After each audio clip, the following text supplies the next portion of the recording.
Hey there, friends. Let's face it, in life we encounter opposition all the time. Sometimes it's more subtle than at other times, but nonetheless it's there. This past Sunday at OCC, we talked about how to overcome the opposition in our lives. And if you missed this week's message from the book of Nehemiah, you can check it out on our YouTube page.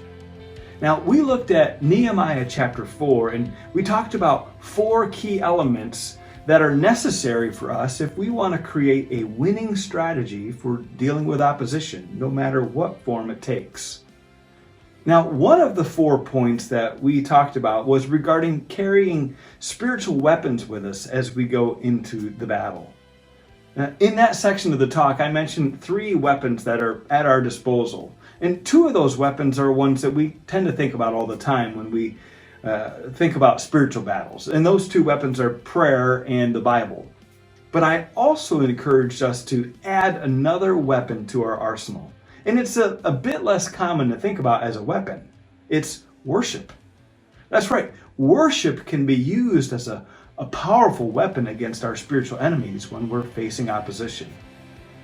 In 2 Chronicles chapter 20, there's this fascinating story of how God's people incorporated worship into their battle plan. Go ahead and read that chapter and then write down some of the key thoughts that you discover as you read. You see, one of the biggest things that our spiritual enemy, Satan, does to us is lie. He lies to us. And when we use worship as a weapon, we can counteract his lies with the truth.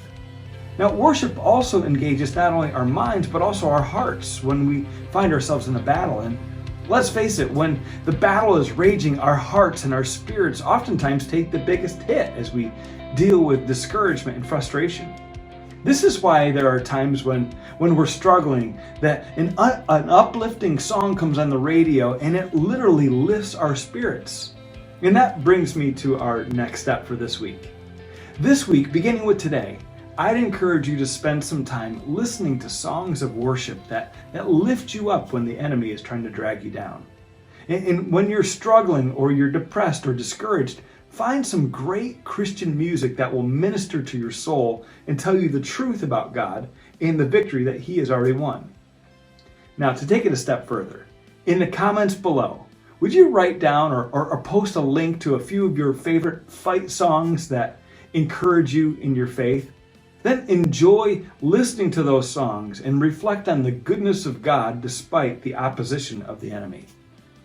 Now, I trust that you find this next step to be helpful and encouraging. So have a worship-filled week.